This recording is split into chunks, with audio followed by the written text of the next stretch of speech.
I always say it. All the time. I'm free to play inside Watcher Realms. Half the time I'm saying it kind of as a joke, because when you look at my account, it's absolutely stacked. It doesn't look like a regular free to play account. I've had a lot of luck. I have a lot of knowledge about gacha games. I knew how to progress, right? I have Ingrid, I have Praetus, all this sort of crazy stuff. A stacked account. But at the end of the day, I have not spent a single cent on the game. So that being said, this is going to be a free to play player's showcase or guide to beating the Lord of Styx and how I was able to do it. So this fine looking fella right here, as you can see, I got triple S on the Lord of Styx. This is the first rotation that I've hit triple S, actually, I believe, and I'm in the top 7%. So I'm not even close to hitting some of the scores of these other absolutely insane people. But I mean, realistically, I don't have an A5 Kagiri, Lucius, and Sun Wukong, right? Not many people are going to. So I'm going to take you through my team, some of which is obviously not the most free-to-play friendly. So this is the team that I beat it with. So an A5 Sun Wukong, a Praetus, a Constance, a Helga, Cetrum, and then Arrogance, right? So that would be essentially the team composition that I would recommend, and we'll go through why. So let's take a look at the Lord of Styx. He periodically releases Soulkeeper Shield, which requires a certain number of hits to shatter. The higher the required number of hits, the greater the damage dealt by heroes after the shield is shattered.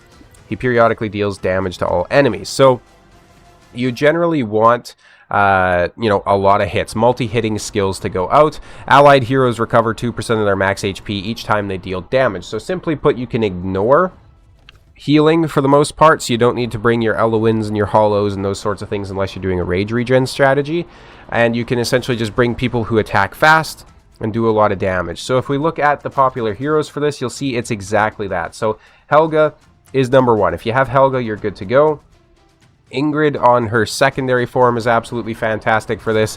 Praetus is fantastic. Hex, Twyla, anybody who can do a lot of multi-hits. As a matter of fact, Calypso makes this boss very, very rudimentary as well. So, you can use him, or her rather. Init is going to be fantastic. Vorn, if you manage to pull him, he does a very good job of this as well. Yuri is going to be a sensational hero for this kind of usage as well. But most notably, Sun Wukong at his A5 is going to be insane for the multi-hitting side of it. If we go back to the Lord of Styx, he also has the Soulkeeper Shield here. So this is the shield, essentially. Something to consider. So if the shield is shattered, heroes gain damage increase and restore rage equal to 50% of their rage cap.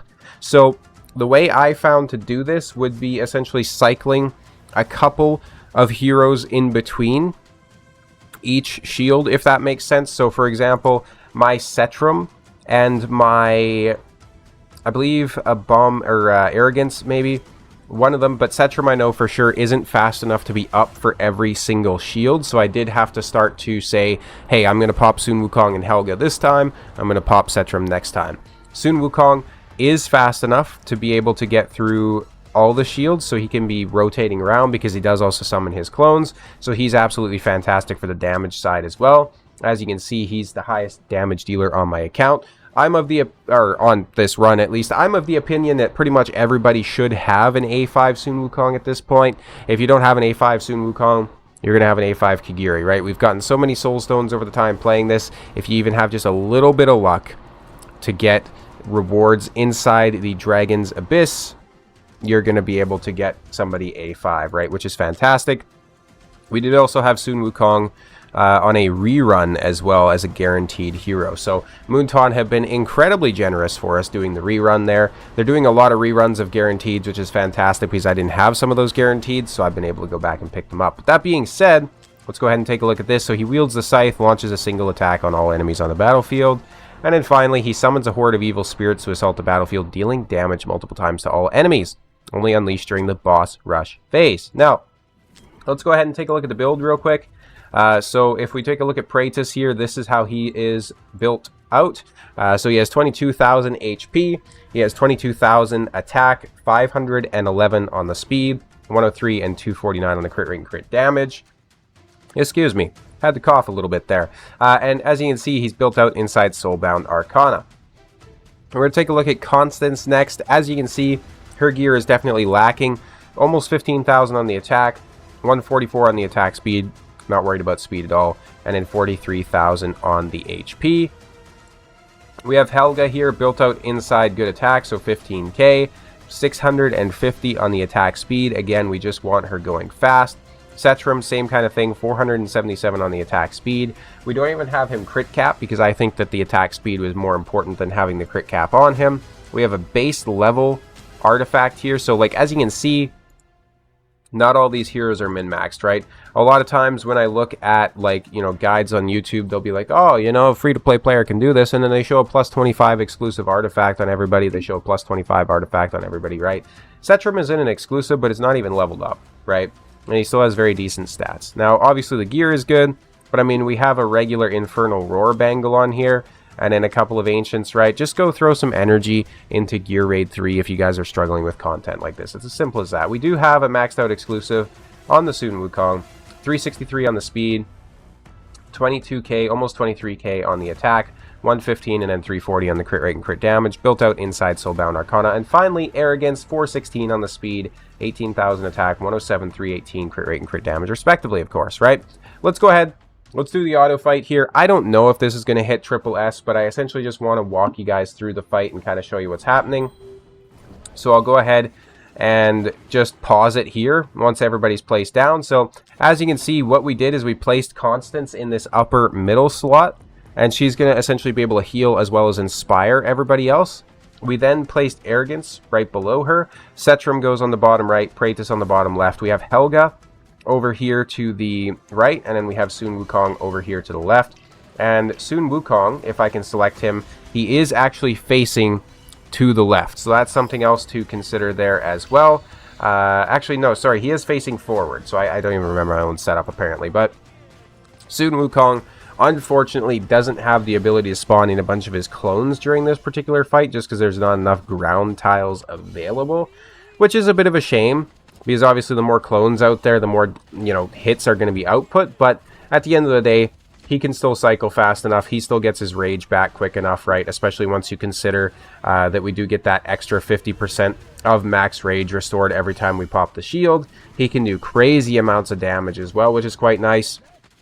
You can see Constance is doing a very good job of helping keep everybody topped up as well. She is a phenomenal healer. She also applies the inspiration to everybody else on the field as well. So we're going to get significantly more damage out of everybody because of the fact that we have her. We're already at double S. You know, I would do a more lengthy walkthrough for you guys on this part, but I don't think that seeing the actual like timings and stuff like that will be very beneficial, because I don't think a lot of players will be able to meet my stats specifically, and the timings are going to be different depending on the attack speeds, the rage regens, and all those sorts of things that you have on your particular team. If you replace Constance with an Eloin, that'll help cycle things a little bit quicker as well. So lots of things to consider there, of course. That being said, though, like I mentioned, just keep in mind that especially earlier on with some of the early shields, you're probably going to want to cycle just 2 and 2. So have, for example, like Sun Wukong and Praetus ult to take down the shield, and then on the next shield you'll have Setram and Helga ult to take down that shield. Now, you could, of course, have everybody ult for every single shield if you have the rage regen to facilitate that, but for me at least, I'm kind of notorious for building my heroes with very low rage regen. So, you know, it is what it is.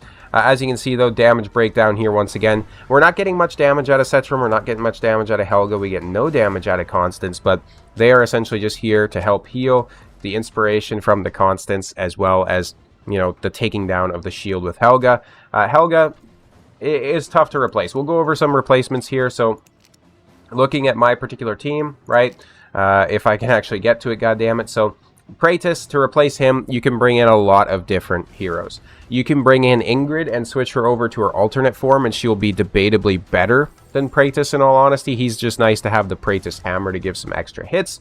You can also bring in Alicia, the epic version, who also has the Praetus button.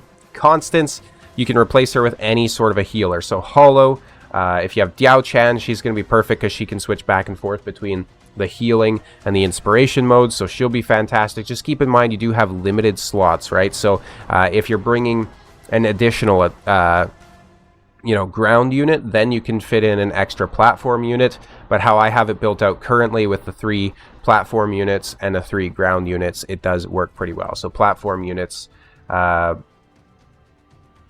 2 platform units actually, now that I think about it. So more ground units, so you could fit probably another platform unit in here.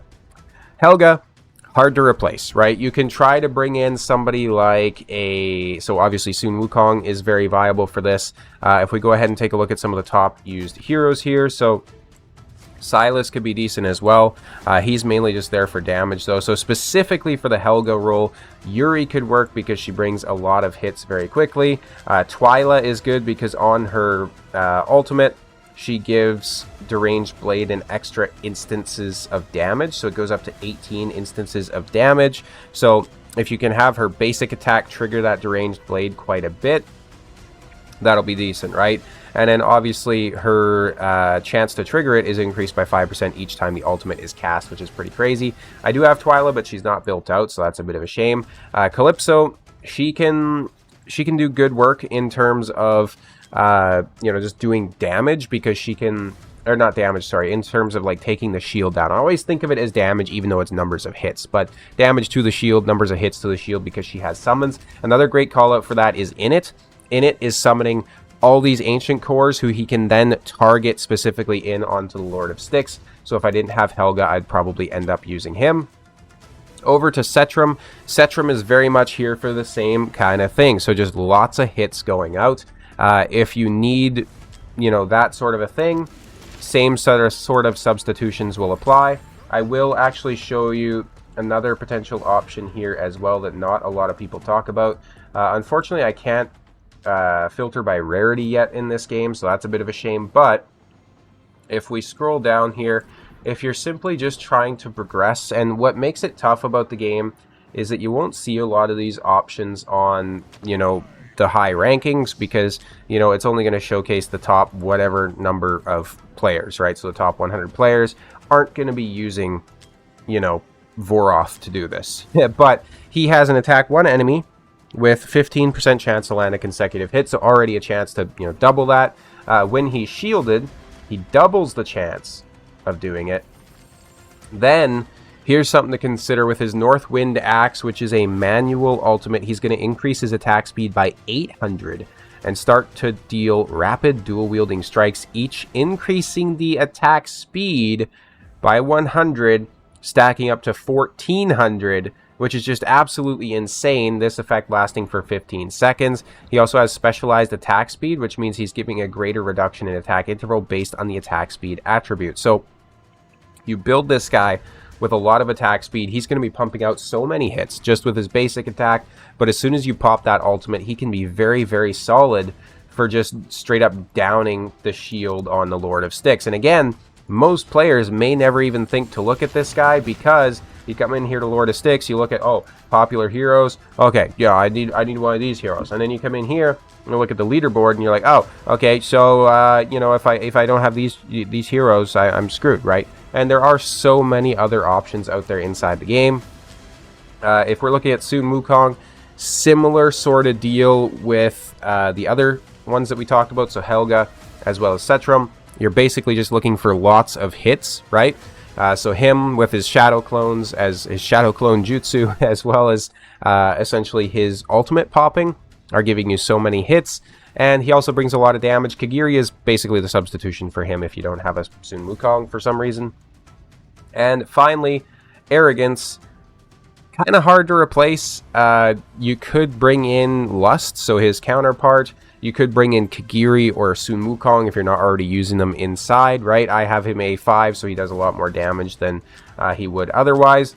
He's very good at getting multi-hits out there with his ultimate, as well as his basic attack, right? So you could definitely bring in Lust, though. With her ultimate, she's going to do more hits, right? And again, you're really just looking for whacking that shield down as quick as possible, because if the shields stay up, you're going to have a lot of trouble trying to survive this particular boss. So overall, it's pretty tough, but I'm definitely up for the challenge, and I found a few ways to beat it. If there's any sort of epic or, underrated legendaries, or hell, even rare heroes in the game that you think would do fantastic, make sure to leave a comment down below, and I'll try to pin some of the top comments, just, if there's somebody I missed or whatnot. But that being said, thank you guys all so much for swinging by. Make sure to go ahead and hit the subscribe and the like button as well. I'll see you next time.